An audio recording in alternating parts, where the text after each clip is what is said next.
Right. Okay, right, we'll make a start anyway. I'm sure the people will join us in a minute that we're supposed to be here. So welcome, my name is Janet Newsham, and I chair the UK Hazards Campaign. And it was us that set up the Trade Union Clean Air Network, the TUCAN, along with UCU and Greener Jobs Alliance. As I say, we're recording the session.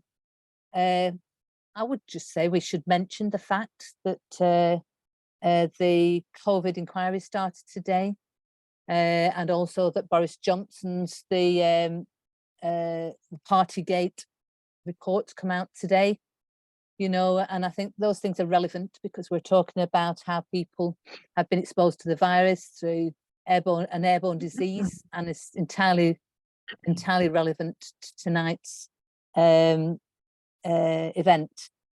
So it's an informal meeting.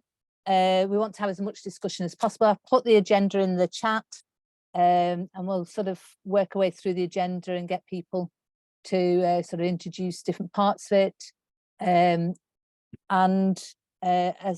I would just say, as Caroline Lucas has tweeted earlier, toxic air is polluting the planet and threatening lives, and we need to make clean air a human right. And we know in the Hazards Campaign, and we talk about it every year, there are thousands upon thousands of people who die every year as a result of toxic exposures to toxic and hazardous substances in the work that they do, and also in the environment, and also generally in the environment. Breathing in clean air, we believe, and we state, should be a human right. But we know that it's not a human right, and for many UK workers, as well as workers from all globally, then that isn't a right that we have. And so there's lots of actions that we think you should be taking, that we can sort of put pressure on our employers to protect us and to prevent our exposure to toxic air. So today's event comes on Clean Air Day. And clean air, the theme of Clean Air Day is Clean Air Day is clean up the air to look after your mind. As I say, we're joined tonight. Graham's going to come in and talk about part of it. Graham Peterson from Green Jobs Alliance. We've got Mick Holder on the call as well. You won't see his face, but you'll hear him when he wants to make a point. And our first item on the agenda, Hilda's going to introduce and talk about. Hilda Palmer, who works with me in Greater Manchester Hazard Centre, has done lots of work during the pandemic on ventilation in particular, but she's done lots of work on this previous to the pandemic. And she's going to talk about the effects of air pollution on the brain, the neurological and psychological impact of toxic air. And also, I should just say, we're all joined also on the call by Helen Lynn. And Helen Lynn this week, as it was yesterday, I can't remember now, it seemed to have gone so fast this week, has been involved in the Green Baby campaign. That's it. Thanks, Helen, for putting it on. Yeah. And perhaps she'll tell us a bit about that in a while in a minute on the agenda. So welcome, Helen. Thank you very much for joining us. Okay, so first of all, it's Hilda who's going to introduce the first item on the agenda. Thank you, Hilda. Thanks very much, Janet. I've got captions on, and it when you introduced me, it held Elder Palmer. So that's I'm feeling fairly elderly today. Okay, so I'm going to talk about cleaning up the air to look after our minds, which is the theme of the day. And we all know we live and work in a toxic soup, which affects us very unequally. Poorer, but Black and ethnic minority people, those people who are most disadvantaged, disabled people, women, experience dirtier, filthier air than other people and suffer more because of it. I've put in the chat our longer Hazards Campaign Cleaning the Air at Work resources, because I'm not going to deal with all those sort of things, but it's there for you to look at. I think we all know that air pollution, dirty air, is bad for our lungs, our heart, and other organs and systems, and can cause physical illnesses. I think we all know about lung and heart disease from dust and chemicals, and cancer and asthma, and all the rest of the physical sort of illnesses.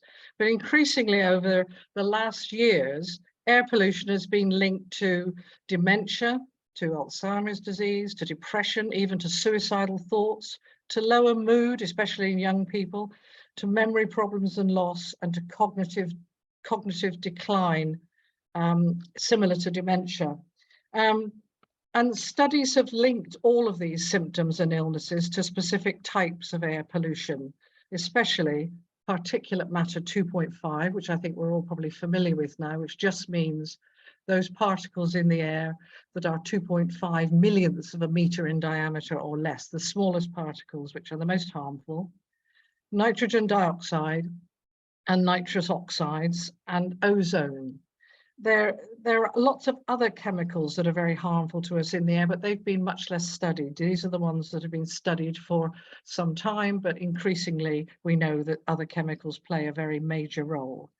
The evidence on PM 2.5s, nitrogen dioxide and nitrous oxide is quite strong, that there's an effect on the brain and on our psychology and neurophysiology. The evidence is a bit more equivocal as far as ozone goes. Some research says that it has a bad effect, and other research says that it doesn't have such a bad effect, or maybe have a positive effect, which is a bit weird. But it's obvious that there is increasing knowledge around all of this, and that will grow over the years. So the evidence links cognitive decline, problems with our thinking and the dementia risks, to greater exposure to air pollution. And this is shown by the fact that it occurs far more amongst those living nearer major roads. Air pollution, especially particles, can be absorbed into the lungs, gets right deep into the lungs, and then it gets absorbed into the blood and is taken all around the body where it can get into the brain. And the Committee on Medical Effects of Air Pollution, which is called COMIAP, in 2020 looked at 70 studies that have been done on air pollution and the brain and thinking and cognitive effects. And they accepted that it accelerated cognitive decline, similar to developing dementia in older people. And that it does it in sort of two ways, really, by the particulate matter actually getting across the blood-brain barrier into the brain and having an inflammatory effect on the brain cells, but also by reducing the blood flow, by having an effect on the heart and the circulatory system, so that there's a greater chance of clotting and a reduced flow of blood to the brain, which would damage the nerve cells, but also might cause strokes and things like that. So it can have that sort of double effect.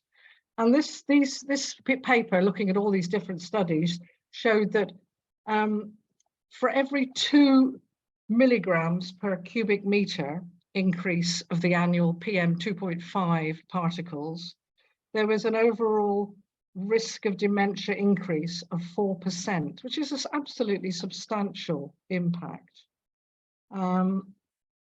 And there's evidence also emerging from Europe and North America, not so much from other countries yet, that reductions in air pollution due to improving regulations, improving standards, and also cutting down on petrol and diesel pollution and all the rest of it, is actually leading to lower dementia risks amongst people in those sort of areas. So that's really important. That was happening before COVID, and we're not really terribly sure what's happening sort of since then. But other impacts of air pollution, the increased high levels of carbon dioxide in the air, which result in indoor spaces where there's poor ventilation. We all breathe out carbon dioxide, and if it's not removed by good ventilation, then it builds up. And it has a really damaging and quite dramatic effect on our concentration and on our thinking and learning processes. At 1400 parts per million of carbon dioxide, basic decision making is 25% worse. Complex strategic thinking is 50% worse. These are all quite important factors when you're thinking about people working in safety sensitive roles or on high level health and policy decisions who are working often in very poorly ventilated environments. High CO2 and particulate matter in air results in lower mood and depression, especially in school children, especially in young people and teenagers. And student cognitive performance falls by 13% when carbon dioxide concentrations rise from 600 parts per million, which is well-ventilated rooms, to 1,000 parts per million, and by 24% at 1,800 parts per million. And these are levels that are very common in our schools and universities and offices. And on average, a 400 parts per million increase in carbon dioxide was associated with a 21% decrease in a typical person's cognitive scores across all the different sorts of functions that people do. These are all very, very serious effects of air pollution. And then when we look at COVID, COVID is a form of air pollution. COVID, like other pathogens in the air, is having a very bad effect because we're breathing it in and then it's getting all over our body. And this is associated with cognitive and thinking decline and brain fog from the inflammatory effects of the virus on the brain, and similar Alzheimer's and dementia effects. In the earlier variants of COVID, where there was a loss of smell and taste due to COVID infection, other studies have found that this is very likely to lead to cognitive problems about 6 to 10 months later, difficulties in sequencing tasks, forgetting words and phrases, and many people who are working in high-level, difficult jobs find that they have suffered such a cognitive decline that they can't any longer do those jobs either at all, or they can't do them safely, and they actually have to leave those jobs. Even mild COVID can lead to those sort of cognitive effects. And the brain part, which is responsible for smell, overlaps to some extent with the part that's responsible, that it's affected in Alzheimer's as well. In young people, COVID brain fog is often a bit different and results in things like attention problems and concentration problems rather than the other sorts of problems. But all of this, the evidence and research on this is all developing. And to be quite honest, there isn't enough of it, and it isn't being done effectively enough. It's hard to know if these effects are permanent, but the evidence is growing from people who've had these symptoms now for well over 3 years, that in many, many people, it doesn't actually improve, or at the moment, we don't have sufficient treatments for it. And of course, these effects will be happening in older people who are already suffering cognitive losses and who are already suffering early dementia or forms of dementia and forms of Alzheimer's disease. And so they will then be suffering even more cognitive loss. And this is really a terrible situation. 850,000 people are suffering with dementia in the UK, and I think it is the first cause of death, followed by heart disease. And increasing the number of people who are suffering from this is really just an absolute crime. It's completely unacceptable, really. Students are being very, very badly affected at school and at university. And there are other studies which show that the defects in cognitive function in younger people are similar to 10 years of aging. This is quite a bad thing, really. So COVID acts on the brain in an inflammatory way, and it damages the nerve cells. A recent Australian study has shown that COVID can cause nerve cells to fuse together, and they'll then completely malfunction or die, leading to profound neurological effects. So it's pretty worrying information about the damage being done to our brains, to the way they work, and to our feelings and our functioning, and the increasing risk of dementia and early death. Many workers who are suffering these effects as part of long COVID or specific conditions themselves having to give up work and live on poverty, disability benefits is a massive problem, and one that is only growing. So really the only cure to this is prevention of air pollution and trying to reduce PM2.5s, nitrogen dioxide, pathogens like COVID, reducing CO2 levels, all those sorts of things. And it's very clear from the studies that every small reduction in the amount of PM2.5s and nitrogen dioxide and COVID, all those reductions, even the smallest amount, will have a positive effect. And so it's very well worth doing. And this is done, we have to do this obviously by starting to make the invisible air pollution visible, and then starting to take some action on it, start doing monitoring, and then devising programs to reduce it by ventilation and filtration, reducing toxic fossil fuel use and other toxic substances that are getting into the air. And cleaning the air will obviously save health and save many, many lives. And we have to make the fight for clean air as significant as the fight for clean water in the 18th century, although of course the current Tory government is trying to drive all that backwards by filling our seas and rivers and our drinking water eventually with sewage. Just to leave you with a statistic which I think is really, really worth pointing out. A recent study in the US Midwest amongst schools showed that if you could increase the ventilation by an additional 1 litre per person per second, that was associated with 5.59 fewer days per year lost to sickness. And if you could reduce the level of PM 2.5s by 1 microgram per cubic meter, you could reduce the days lost to sickness by 7.37 days. And though this isn't the only reason for doing it, this is one of the arguments we must use with our employers, that cleaning the air will save time, money, it will improve productivity, it will reduce sickness absence, and it will pay for itself.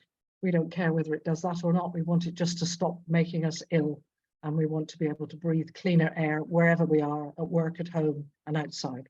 Okay, thanks very much. Oh, that's brilliant. Thank you so much, Hilda, for that introduction.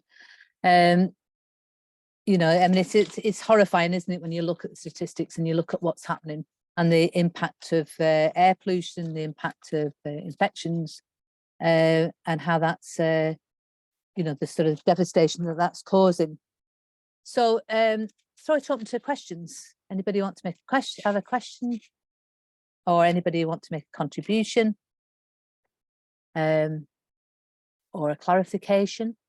I mean, I think your point about making the invisible visible is absolutely essential. You know what we've had on. I've been down at the Unison conference this week, and we've had the air monitors on the stall, on the stand, and we've had CO2 monitors, and we've had the one that has a PM 2.5s, etc. on there. And a number of people have been coming up and looking at those and saying, "Oh, where do we get these from? Like, you know, what is it? What we're monitoring here, and how can we use this information in the workplace?" So it's really, you know, it gets people talking about the issue, and it allows you to be able to then have that conversation with others about. Yeah, they're brilliant. Thanks, Hilda. Just put them up. Helen. Hi, Hilda, brilliant. God, I always learn so much, thank you. I was just wondering, and it's kind of connected with the Green Baby project as well. You know, it's just, certainly when we look at indoor air pollution, like in VOCs, I mean, there's something we could tackle straight away and reduce, you know, at source. And like the indoor environments are so polluted, and the impacts on developing fetus in very, very small amounts. You know, what could we do there? We seem to be moving towards, there seems to be no regulation how much we can pollute our indoor air. And again, maybe because I'm very, very sensitive to this, I'm like a bloodhound. Yes. It's very, very bad. And certainly in cities, but it's really bad, both indoors and outdoors as well. Thanks, Helen. Hey, Louise, do you want to come in first and then bring Hilda back? Yeah. My house is right on the A470 in Billswells. I suffer terribly from asthma. It's one of the reasons why I escaped from London to come and live here. I was living in a quite other place, but didn't realize that living on the trunk road, the traffic, we've seen an increase in traffic on the A470 for a while.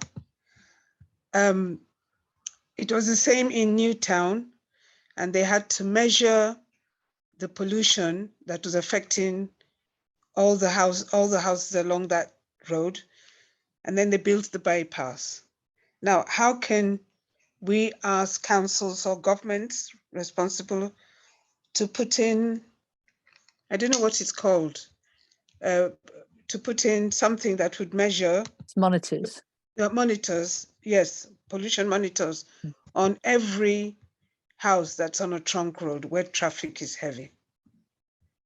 Okay. Because it's the first day. I mean, usually in the winter it's fine by me. I love it when it's cold and everything. But the first day I went out when it was warm to the shops, I couldn't breathe.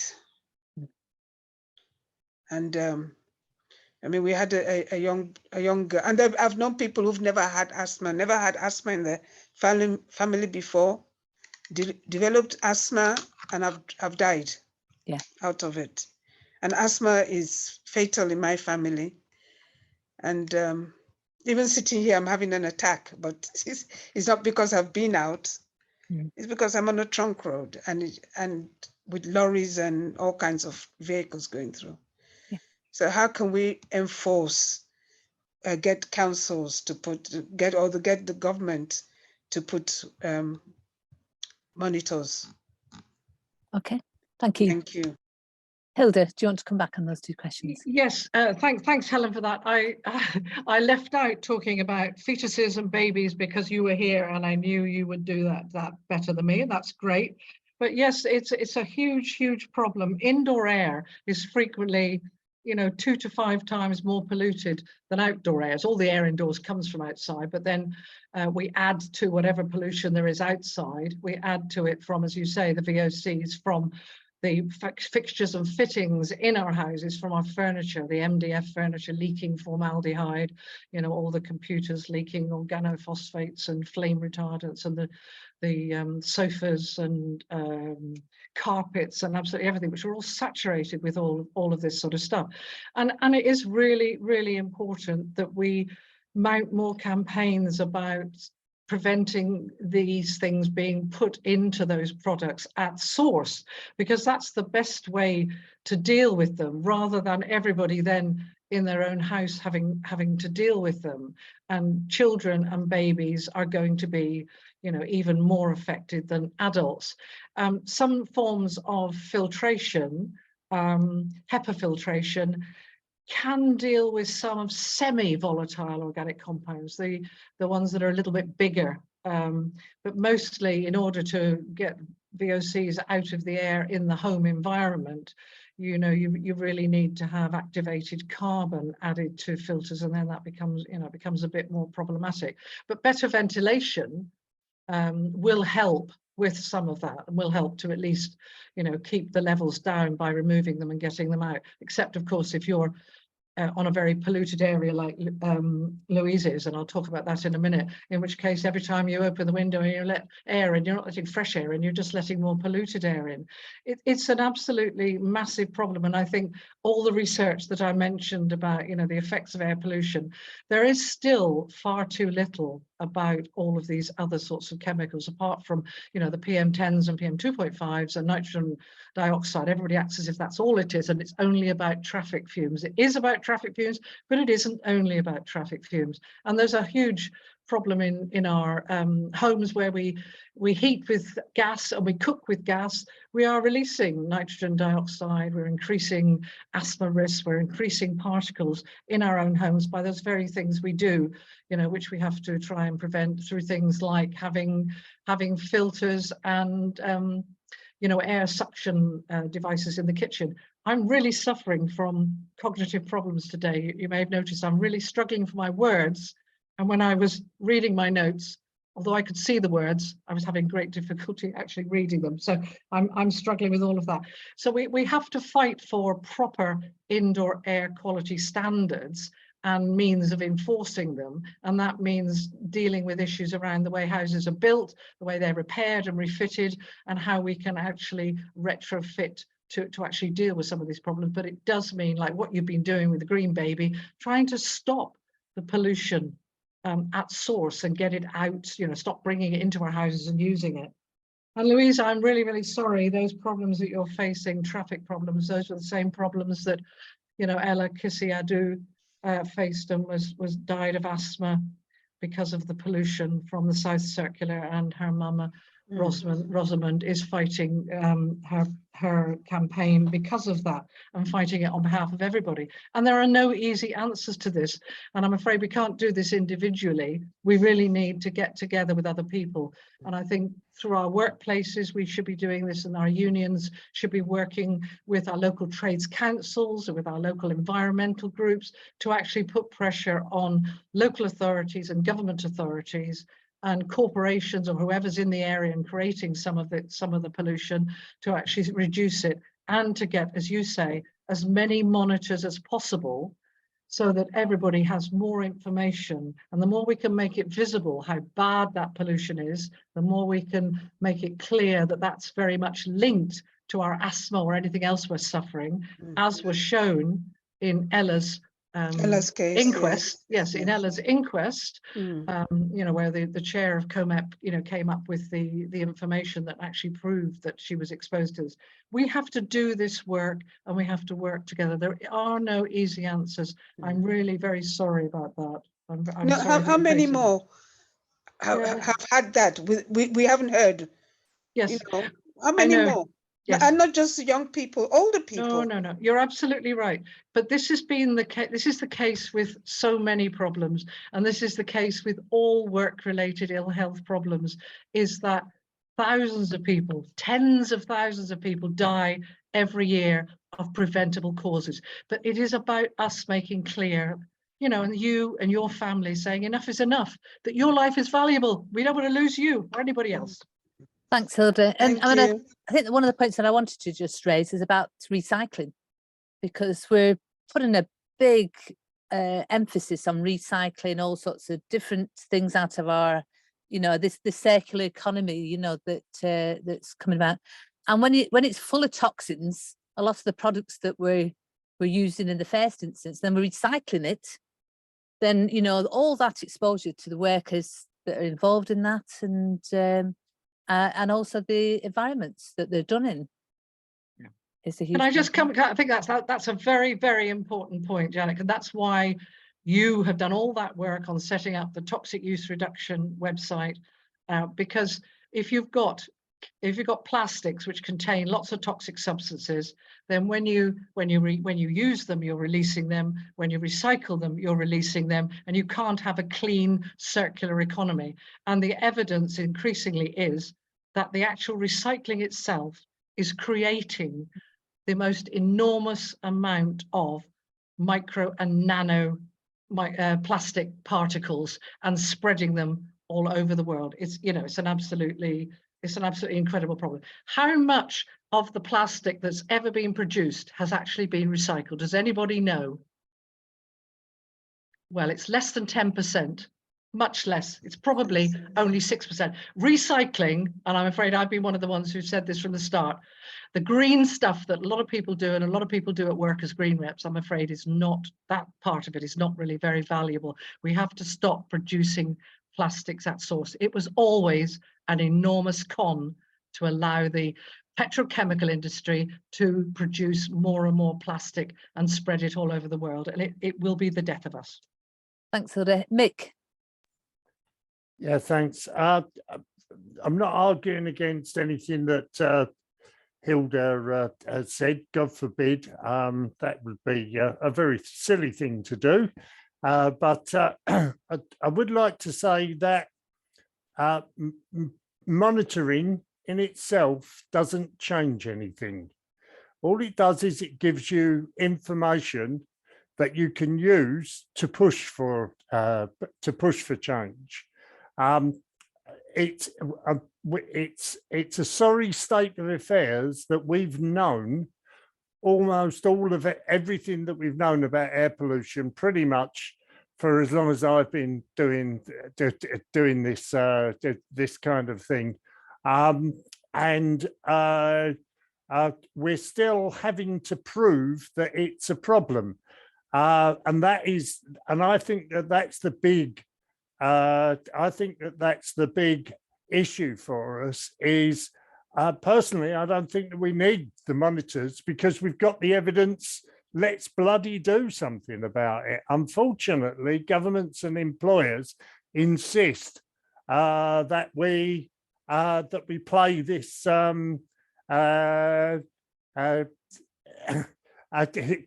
it's got with what we need is actions that prevent, rather than we will become the only species, or we will become a species that will be looking at its looking at what we've been doing causing all of the problems. We'll have studied it from space, we'll have studied it for everything, and we watch as people are dying, as the climate crisis is increasing, and it's almost as if we're in a 1970s end of the world comedy series where where everything is known, but we find every reason to not do anything about it.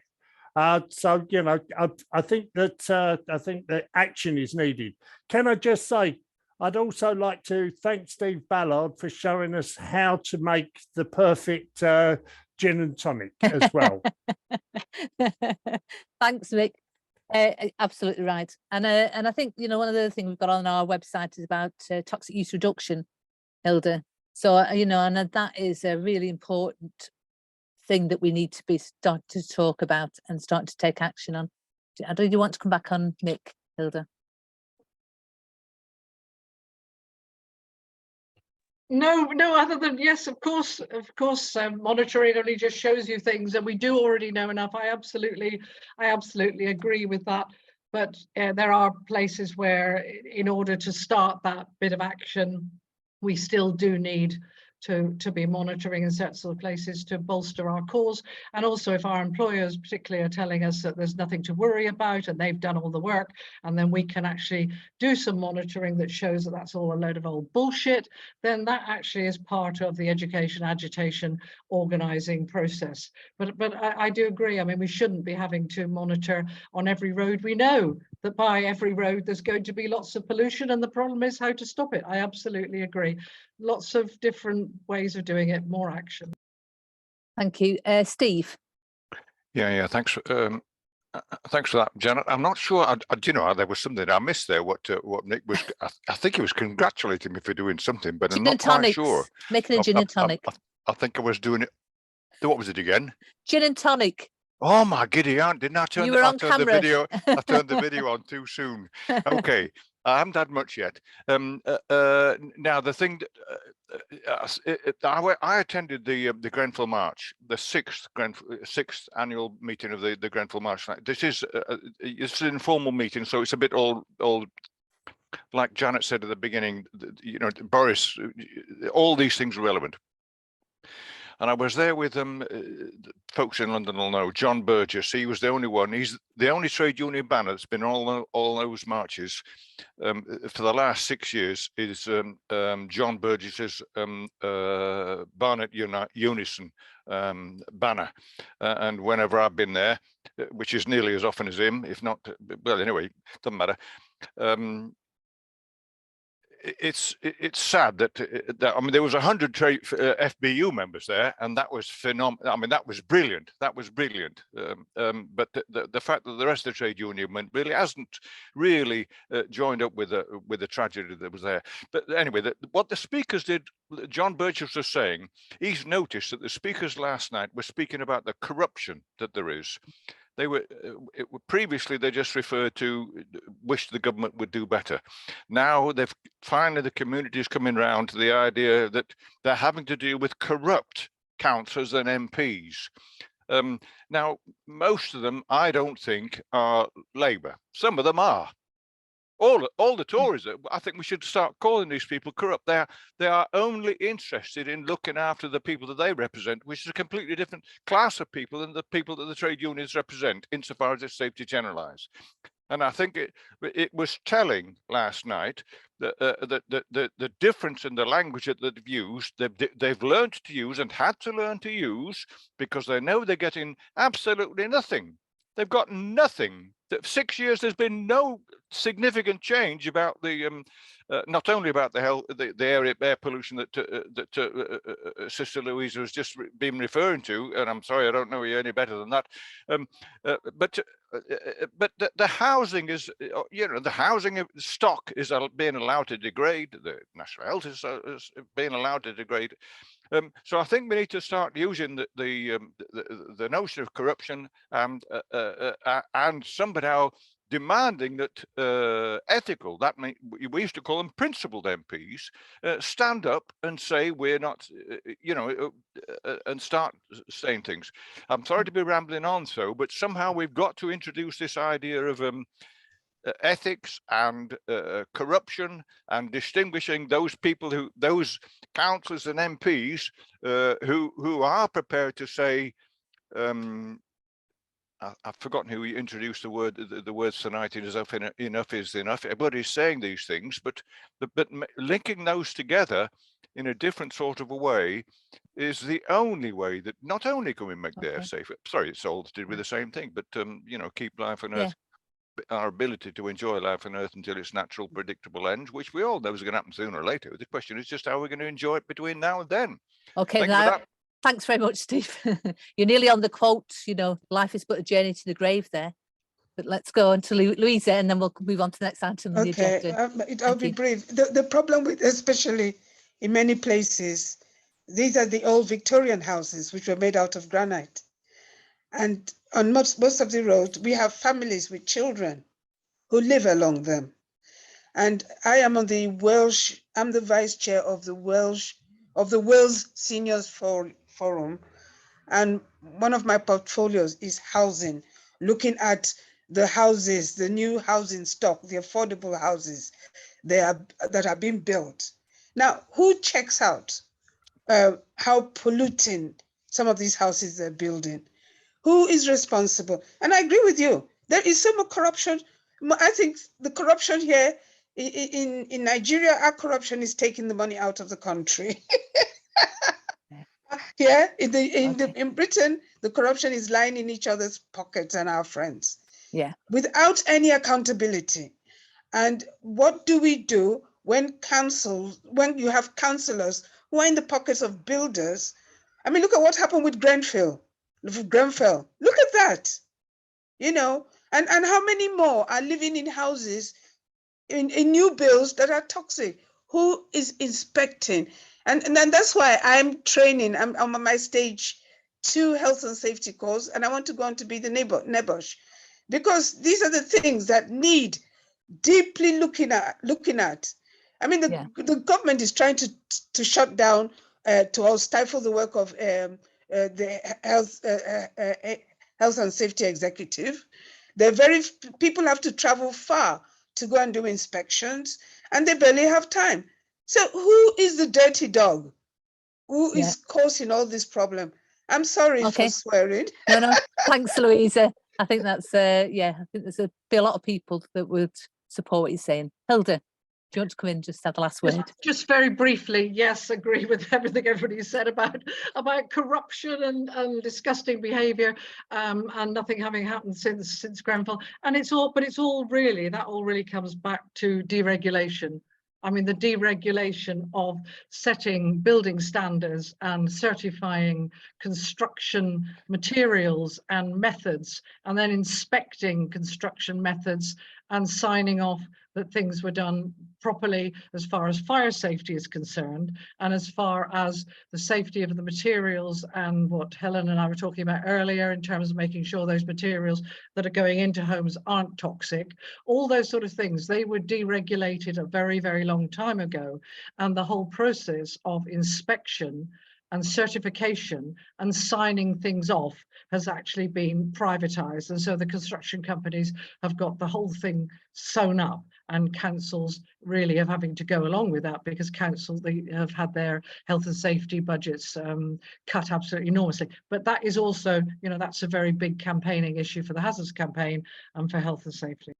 Yeah, thanks very much. And we should remind reps, we need to be challenging and looking at what what buildings we're working in, when they were built and how they were built, and And if they are also being maintained or whatever, we know there's a big problem with asbestos and a big problem with building safety at the moment in a lot of our public buildings, public workplaces like schools and councils and things. But we've got a big job of work really to find out what the situation is. I'm just going to move on to the next item on the agenda, which was about report to workplace community monitoring, and I bring Graham in, if that's okay, Graham, to talk a bit about monitoring that you've been involved with, if that's all right. And you've appeared, so you aren't making gin and tonics.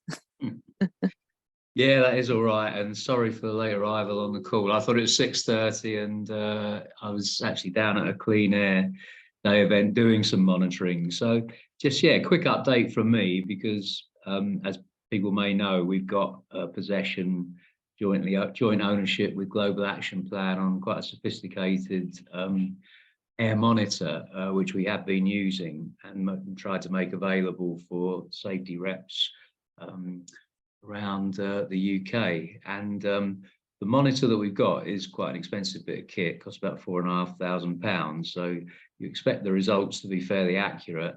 And essentially in the last month, we've actually worked with RMT on a couple of workplace inspections with PCS, and we've also loaned it out to Wales TUC. So it has been used, which is good, because it's so expensive. You don't want this thing to be sitting in the back of a cupboard. And we've also used it for community monitoring as well. So given that this item on the agenda is workplace and community monitoring, but it might be useful just to say a little bit about, someone mentioned trades councils, about how unions can, not just look at their own workplaces, but areas of significant pollution, which are going to have both an impact on workers who are particularly working outdoors, but also for the communities that they live in. And that's what, we've been trying to build up to as far as Clean Air Day is concerned. And one thing that I suppose might be worth having a discussion about tonight, if people think so, is the role of local authorities and how, as Toucan or as trade unions, we might want to relate to them on this issue. I mean, where I live in Wandsworth, just to give an example, the council, new Labour administration that was elected last year, has set up a citizens' assembly on air pollution. Now, I know there have been citizens' assemblies on climate generally, where air pollution might be part of it, but I think there's only been 2 or 3 across the country specifically on air pollution.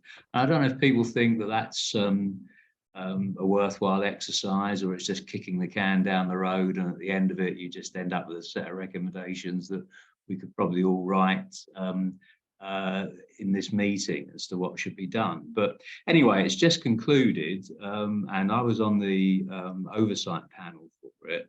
I was also invited to speak to the 48 citizens who were randomly selected.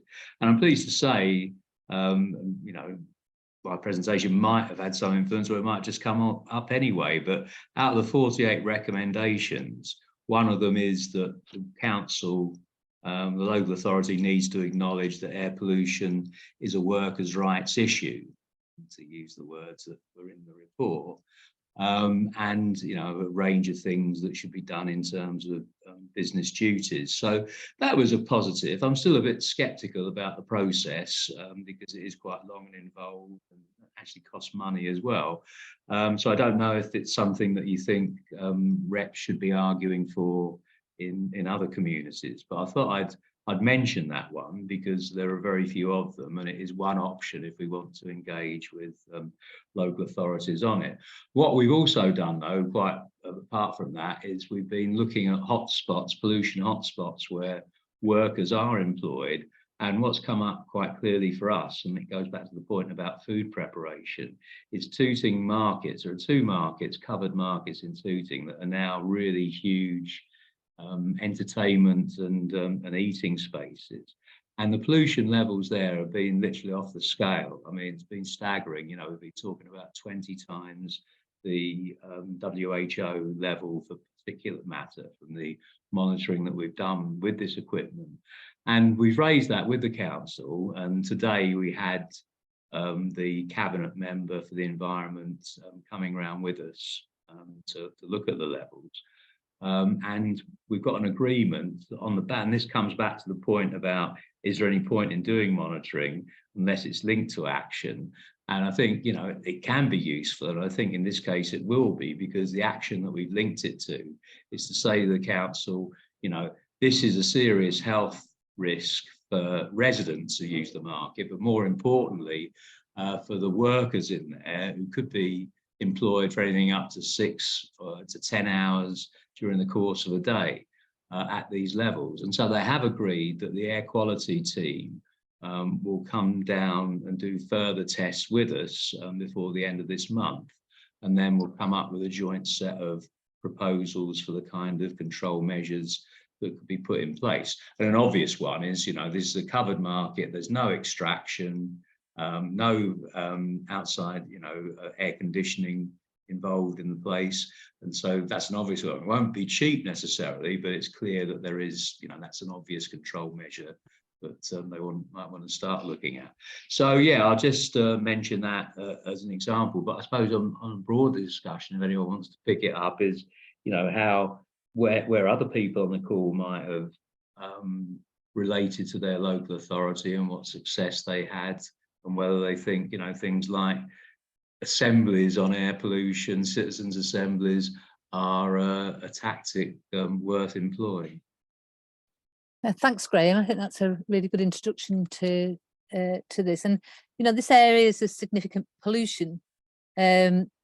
I think we need to think about where workers can work with the community, you know, on some of these things, some of these issues. I know there was a woman that a rep came up on the stand this week, and she was talking about, I think she was in a recycling plant, you know, and certainly there's some really high health concerns in those. But she was saying, you know, everybody ignores the workers in there. They works in the offices, you know, not the ones directly dealing with the waste and the recycling necessarily, but, you know, the workers that just work in the offices that are also exposed, and they need to think about, you know, how they're, you know, if there's any monitoring that can take place for them. And there was something else you mentioned I thought was quite useful. Oh, yeah, you know, I think, you know, some of this joint campaign I think is really important. Workers are quite often not involved in any of this. You know, they're not exposed, don't know how they're being impacted. You know, we have the work exposure limits, etc., which are, you know, are still exposing people to carcinogens, to unhealthy workplaces, and we really need to go beyond what standards say. We need to start to eliminating all these toxins. So, you know, the plastic turf that's put down all over the countryside, you know, as there is all sorts of health concerns with that, but health concerns of the workers is often ignored in these situations, you know. So absolutely agree that we need to we need the monitoring to help workers understand what they're being exposed to. Hilda, is that a legacy hand you've got, or do you want to come in? No, Mike, would you like to come in? Thank you. Yeah, sorry, I just wanted to come in on Graham's point, if I can, just to obviously say, I think it's important that we as trade unionists and activists are involved in the local democracy and engaging with local democracy, but also from a socio-economic point of view, to understand that sometimes some of these forums are set up by those who can quite easily move to a different form of vehicle or relying on public transport. But an awful lot of our workers who are low waged and relying on either public transport or vehicles to travel great distances aren't in the same position as being able to suddenly swap or move across. And therefore, discussions need to be had within these forums about setting important targets, but also the means of transition to support people across to that. And an understanding that there has to be a plan rather than a kind of a movement away from or delay. That's all I wanted to say. Yeah, I absolutely agree with that. You know, it's the discussion that we've had a number of times on Toucan. You know, how do we make sure that, you know, when we're trying to make the environment better, you know, less polluted, how do we make sure that it's not low-paid workers that are, you know, bearing the biggest brunt of this, you know, because they have got no options, you know, but to go and work in the evening when they at night time when there's no public transport for them to use, etc.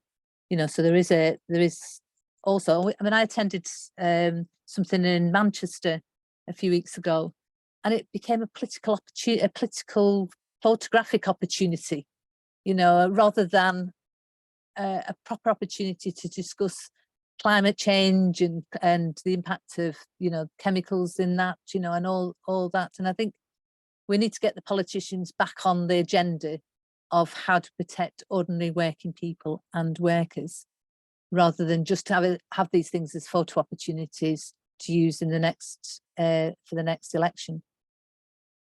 Right, any other comments that anybody wants to raise? Any comments that you have on the whole topic?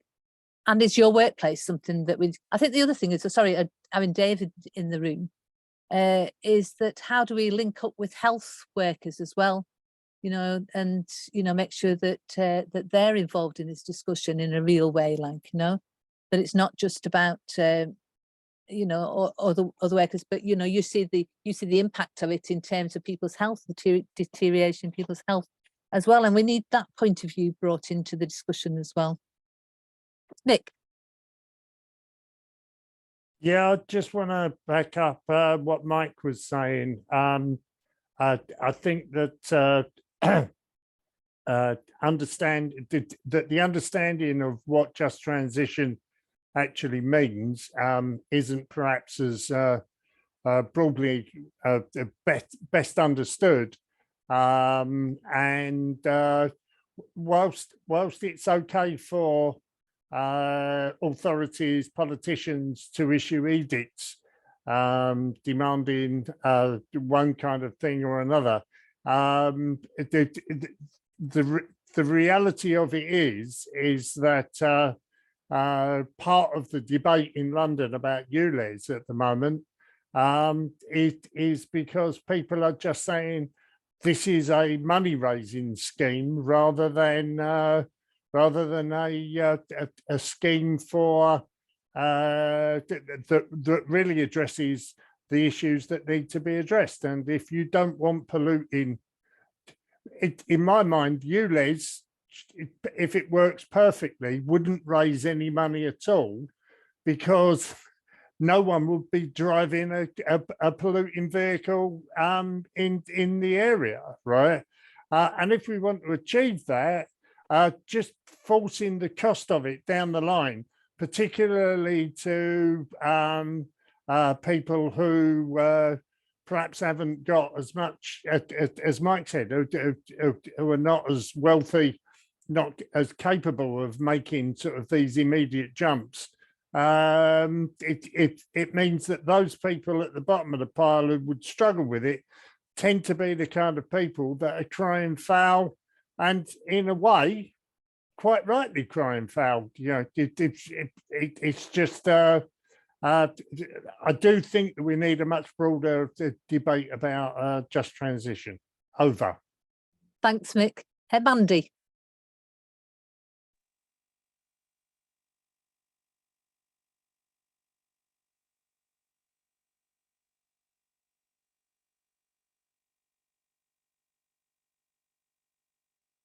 I can't hear you, Mandy.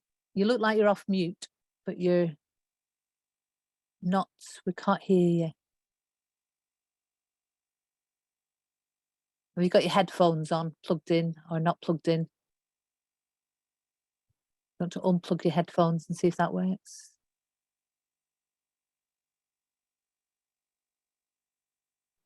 Biting my lips here. Oh, I can hear you now. Sorry. Yeah, I just wanted to ask Graham who his PCS contact was. Would it have been Tracy or Carol? Thanks, Mandy. Graham. Yeah, well, it was the PCS actually headquarters, so it was a union request from some of the people who are members of GMB who work in PCS head office in Clapham Junction. So it was the safety rep, but the monitoring was conducted with the building services manager. So, and as it turned out, I mean, to be fair to PCS as an employer, they have, I don't know if anyone's been to the PCS head office, but they've probably done more than any other union in terms of their own buildings to actually climate proof it. They've got the biggest array of solar panels, I think, in the whole of South London, or one of them anyway. And yeah, the air quality, and they've got very efficient air quality, air conditioning systems. So the standards on the day I went were actually quite good. It's just it'd be really interesting because I'm sure Hilda and Janet can tell you the problems I've had with my office space. I'm a PCS health and safety rep and a green rep, and the problems I've had through COVID getting straight answers about the air quality within the office, which is actually designed as a cold store. So it's just one big room that's now being used as an office, but we're also sitting right on a dual carriageway. And I know we have got cleaner air up here in Scotland, but still the air that's coming off of those roads, I mean, that's the main road from basically Aberdeen to any place else, runs straight past our office. So I just wondered who it was, and I would maybe have got in touch with them just to find out about future, maybe future testing. Yeah, Thanks. great, Andy. I think that'd be useful to, I mean, I think probably you'd contacted Tracy. That should be able Yeah, to. I will. Yeah, thanks. Thank you. Louisa. I was considering, I used to live in Wandsworth. I was living in St. Anne's Crescent in 1975.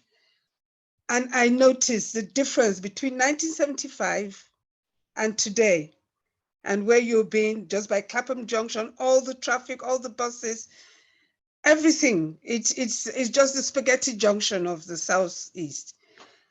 But I've noticed I used to cycle to college and to work from. Then when I moved to Honeywell Road, I used to cycle to London, to the centre, to work on my bike, no problems. But I've noticed the quality of the air quality of the area, and it's bad. Sorry, but I know. I'm a Londoner anyway, so, but I'm now a Welshwoman. Thanks, Louisa.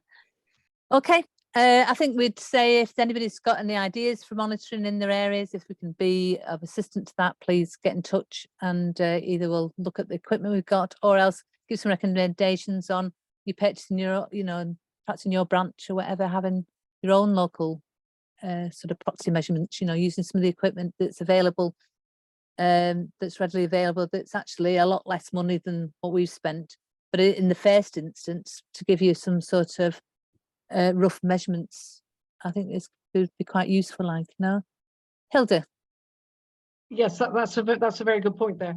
I mean, Graham has described the monitor that we joint own with Global Action, which is a proper and much more accurate piece of kit that's has to be properly calibrated and will give good and reliable results. The sort of monitoring that we're encouraging people to do to some extent is just indicative monitoring to see what sort of problems there are, and then to move from there to getting employers to maybe do proper, more detailed monitoring using better equipment and more expert people, and then taking that on to action.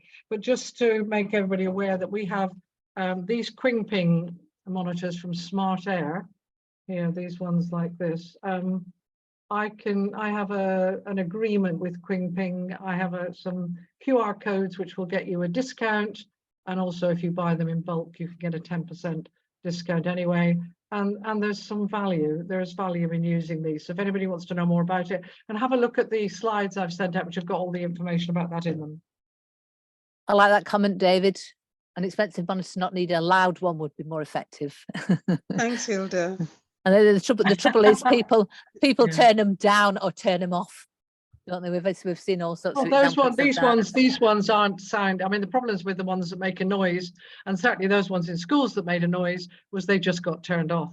These ones don't make a noise, and they don't have any red, orange, green, which is often inaccurate anyway. So it's not like that. Yep.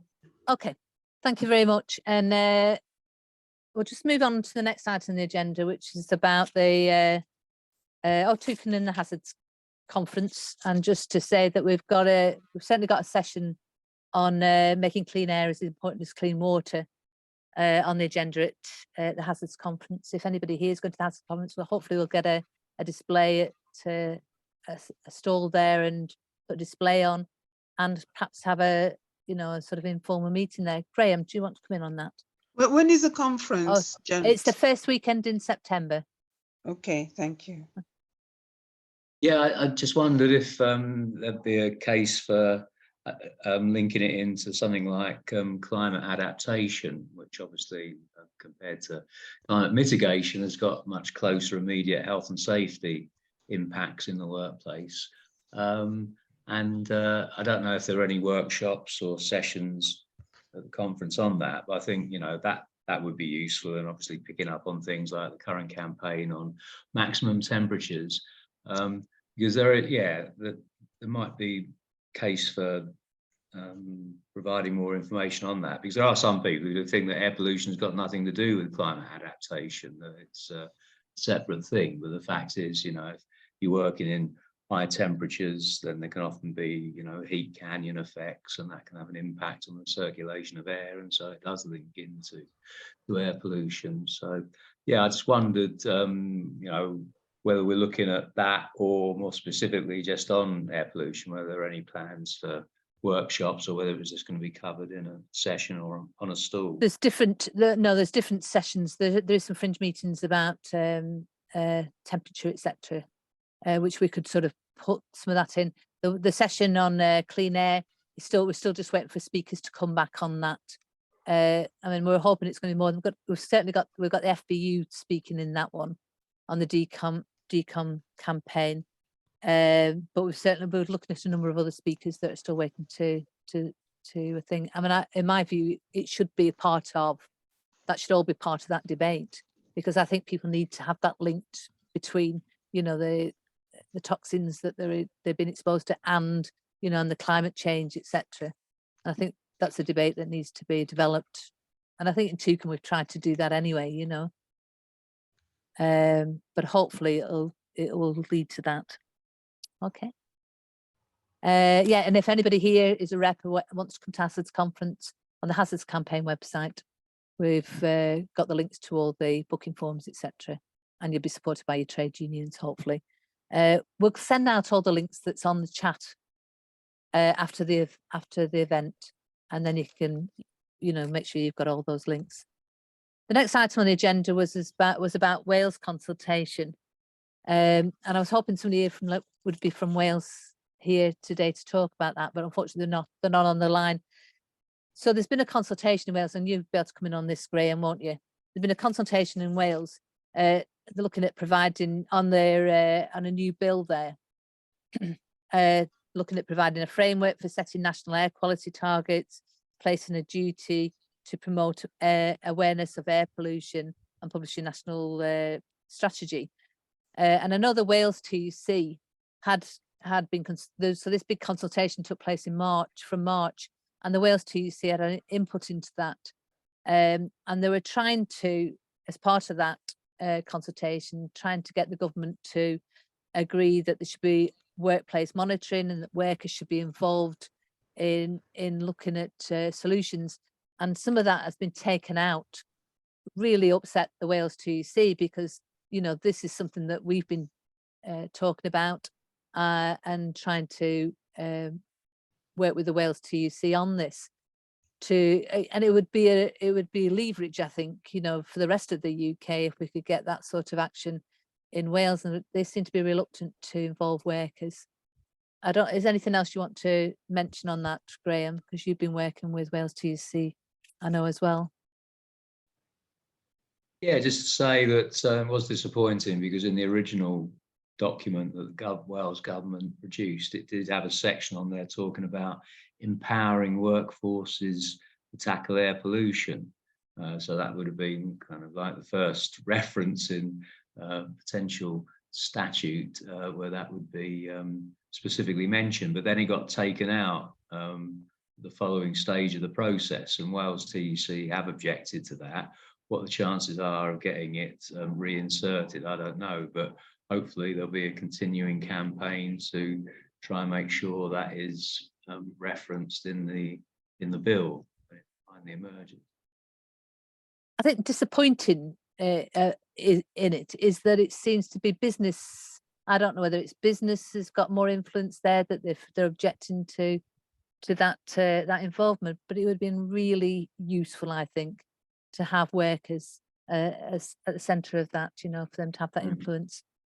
Yeah, I mean, I suppose the other development, although it's not a legal update because it's not law, but there has been some discussion amongst some members of Toucan about it, but the British Standards Institute have brought out a code of practice on health and well-being, and there is a section in there on indoor air in buildings, and it, you know, references things like the WHO standards.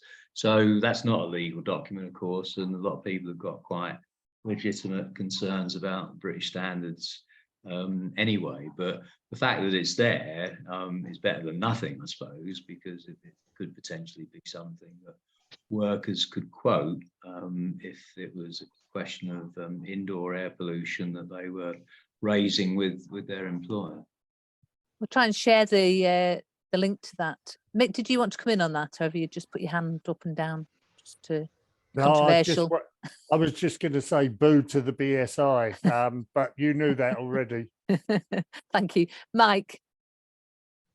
Thanks. I mean, it's just a quick one. I suppose it's another question for Graham and Toucan, really, as to what involvement you've had in response to the Department for Environment, Food and Rural Affairs consultation on amendments to PCB regulations and the disposal aspect of it, because obviously what we were talking about before is about this whole life cycle, and we've got an opportunity to kind of consider that disposal process as well and ensure that it's not re-entering or that kind of a cycle of that material, not just for now, but it's considered in its development and maybe changing the requirements now for UK REACH based on the fact that anything that is approved also needs to have an end of life planned rather than this forever chemical process.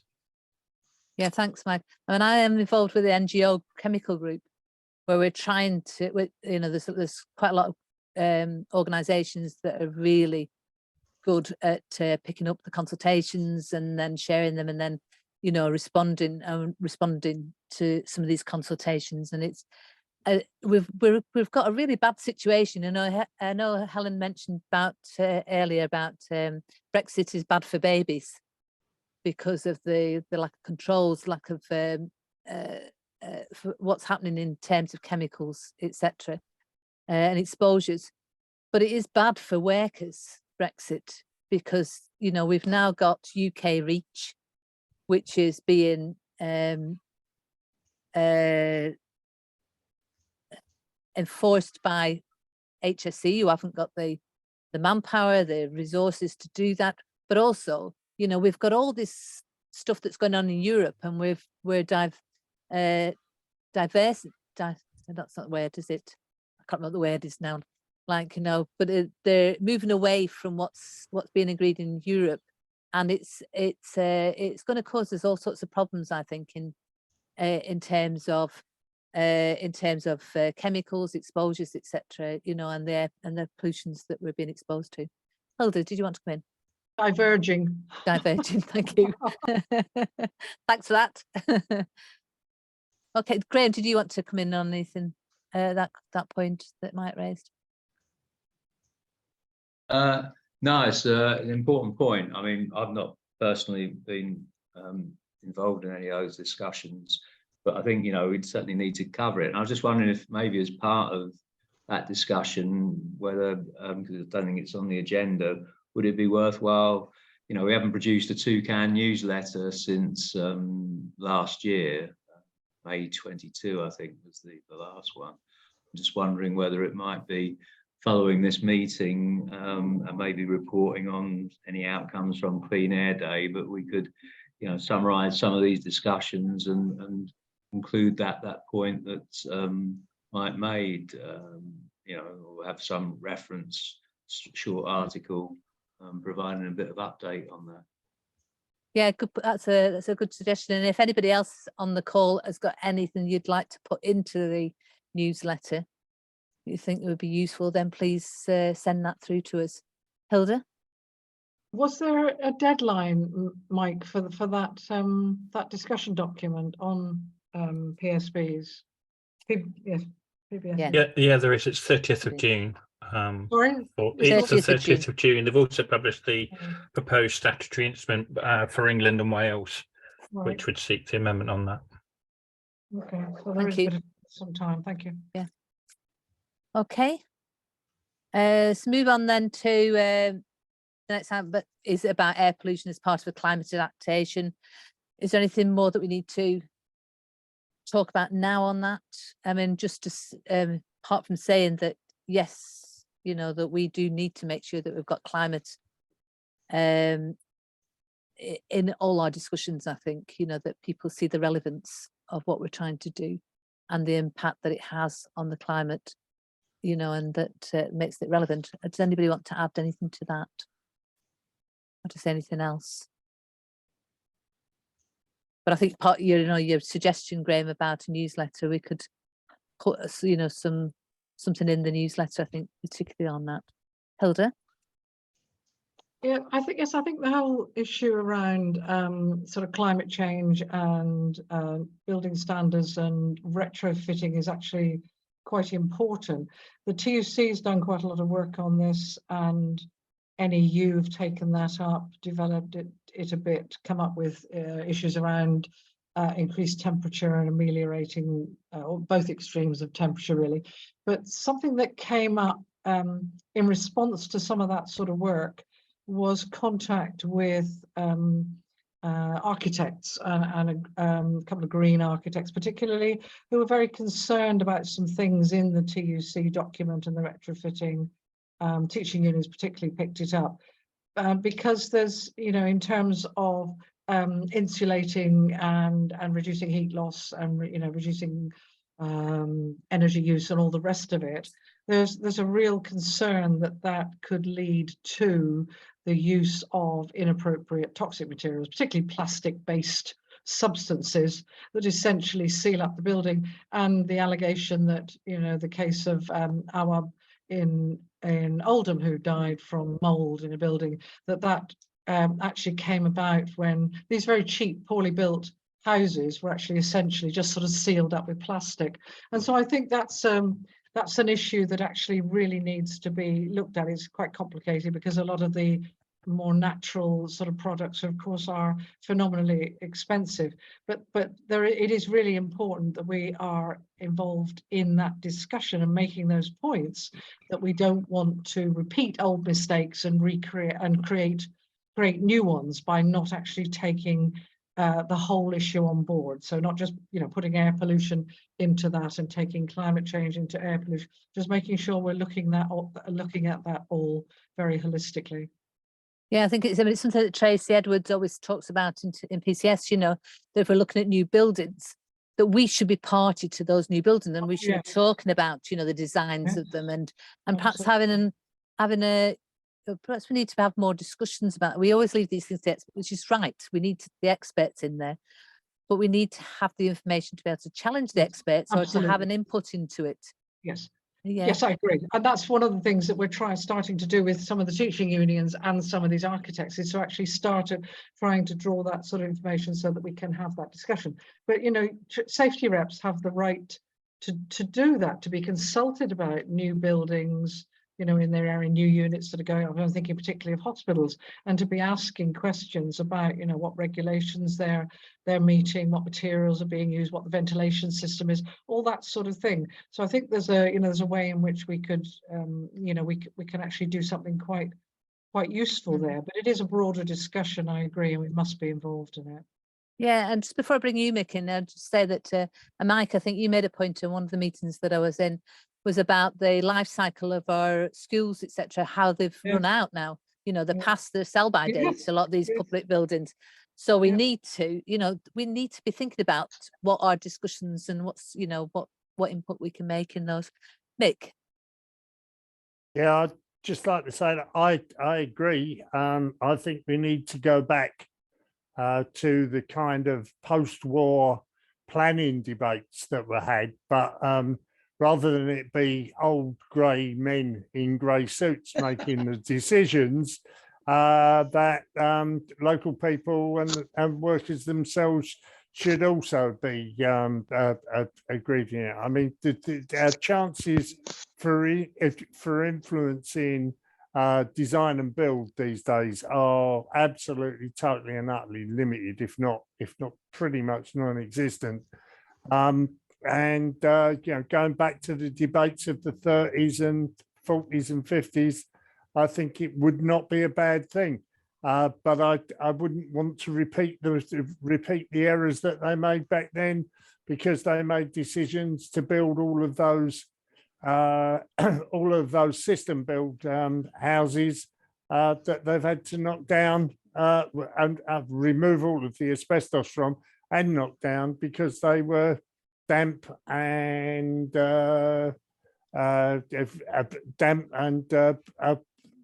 full of insects and vermin and stuff.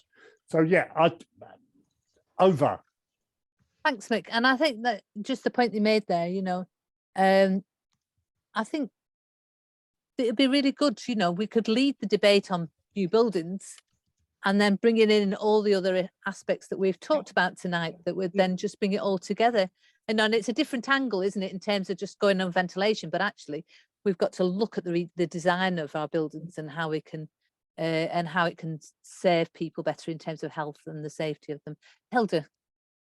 No, Legacy. Legacy. Mm.